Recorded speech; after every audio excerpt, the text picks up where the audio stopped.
Now, how many of you have heard of the $1 Million Roundtable? Yeah. Anyone's been to any meetings? Yes. Roger. Internationally, Roger? No, just the one I spoke Yeah, the one that we organized. Yeah. So I'm just going to give you just a couple of minutes, just the background to the organization, because I'm going to show you some of the highlights of this 2014 annual meeting in Toronto. It's an organization founded way back in 1927, and in a nutshell, it represents the top 1% of financial advisors around the world. They have a whole range of programs, but one of the highlights of the $1 Million Roundtable year is the annual meeting. And really, at this annual meeting, they're getting, like the NSA, I would imagine, the annual international convention, but they're literally scouting around the world to get the best speakers. I mean, I've even heard Christopher Reeve. He was, in his wheelchair that one year he comes onto the main platform and speaks to us. So they just get the world's best speakers. It's over 4 days. You have main platform sessions from 8 o'clock to 12 o'clock over 4 days. You have afternoon concurrent sessions. You'll have about 10, 15 sessions running concurrently, so you choose which ones you want to go to. Later afternoon sessions, evening sessions, breakfast sessions, lunch sessions. So it's over 4 days, and people in South Africa are paying relatively a lot of money. It's about 50,000 rands if you want to attend one of these conferences. So people are paying a lot of attention. They want to get the most out of this meeting. So I've just come back from the 2014 meeting in Toronto. My very first meeting I mentioned a little earlier was in 1987 in Chicago. And that impact that that meeting had on my life was absolutely profound. I've been going to many meetings over the years. It's normally in a different state, either in America or in Canada. And the stuff that you pick up over the years. And the very first meeting that I went to, 1987, when I came back, I'm serving on an organization, LUASA Committee, Executive Committee, Life Underwriters Association. So the first thing they wanted to know, could somebody give a feedback on that MDRT meeting that just took place in Chicago? And you look around the committee, and I'm the only one that attended, so I had no alternative but to do the presentation. And from there, one thing led to another, and it's led to me speaking basically in many parts of the world basically now. So I'm going to share with you some of the highlights. MDRT were very quick after the meeting to put together some highlight packages of this Toronto meeting, and I'll just start off with the one which was the day one highlights. I've also prepared some notes from my own notes, in fact, some key points. I'm not sure how much time we'll have. There's some really powerful points here, but let's just start off with the presentation, and you're going to tell me how long I have, right, to finish off. So I'm just going to show you, this is day one highlights. Let me know if the volume is too loud, please. Volume okay?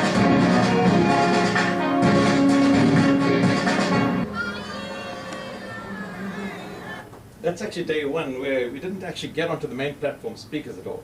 That started basically from day two. This particular meeting had a record attendance. The entire Toronto Convention Center was completely booked up. So they offered members that still wanted to come another room where they would show closed-circuit TV of the speakers. And that particular room had about another 700 people there. So we had 8,700 delegates. Wow. You saw the first-time function where those guys were doing all those kind of things? We had 3,500 delegates coming for the very first time. And I go back a long time, right? So originally from 1987, etc., predominantly Americans, Canadians, Australians, some South Africans, because we were one of the early members, a few Japanese, and the UK, basically. You go to MDRT annual meeting now, it's completely transformed. It's a Far East, it's Vietnam, it's Indonesia, it's India. India has the second biggest number of membership, largest number of members after the United States, in fact. Right? You got Japan, you got South Korea, with thousands of members, basically. Internationally, we have about 40,000 members, of which, as I said, 8,700 attended this meeting. Right, so I'm going to show you now day two highlights. Okay. This actually gives you a little snippet of some of the speakers that.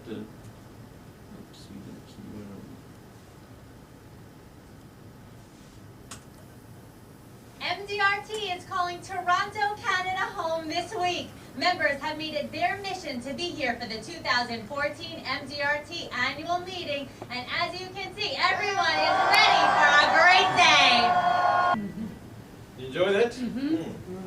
Well, that gives you a little taste of what MDRT is all about.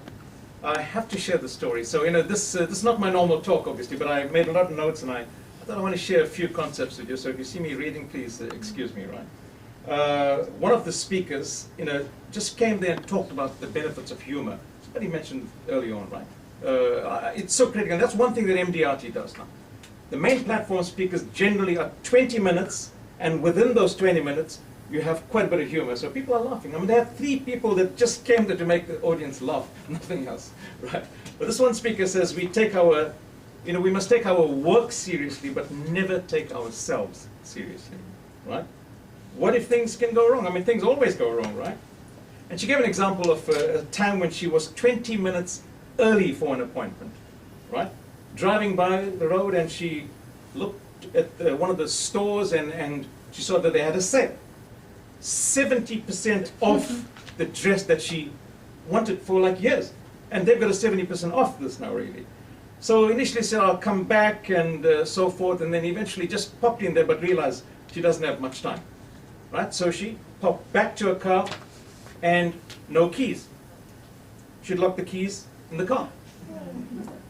She said she did this so often that she was the best annuity for the locksmith, right? He got so much of business from her to come and unlock her car. So she called her husband to bring the spare key, and he groaned and he moaned, right? He says, it'll take him 20 minutes to get there, and he's busy. His tone, she says, was so condescending. I could have had an attitude, she said, but she chose not to, so she pleaded, and eventually he said he would bring it, but provided she's standing by the car when he comes there. Anyway, so she's got 20 minutes now, maybe it's 18 minutes, right? So she ends up back in the shop and bought the suit. Right? Obviously it took a little time, in terms of trying it out and so forth. Then she comes back to the car, and she notices that the one door was open, actually. One of the back doors was open. Right? She reckoned, my husband is going to be coming all the way, and if he's going to see the car door open and I didn't see it initially, he's going to be furious, really. Right? So what did she do? She closed the door. Of course. What else are you going to do? He's on his way to come and bring the spare key to her, and she said, no, it would be a terrible situation. Make him come all the way, and he's not going to be of any use to me now, really.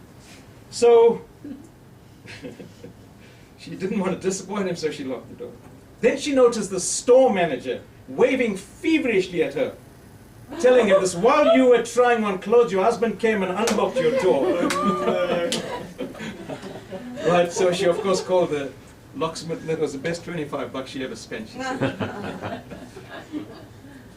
One of the former MDRT presidents, Brian Ash, he says he was in a church. Priest delivered a homily, and people would kind of gather. And people would emerge, he says, to give a piece of poetry, act from a play, or a song. Just to demonstrate their skills, right? And to entertain the people that are there, of course. One evening, a very famous actor was in the crowd. And he wanted to speak on the 23rd Psalm, "The Lord is my shepherd." He delivered that beautifully and got a standing ovation. Well, he's a famous actor, and these guys are experts, really. Standing ovation. A few minutes later, a little lady wanted to do something. So it so happened that she also wanted to do the 23rd Psalm. When she finished, the crowd not only applauded and gave her a standing ovation, but wiped tears from their eyes. They were emotionally affected.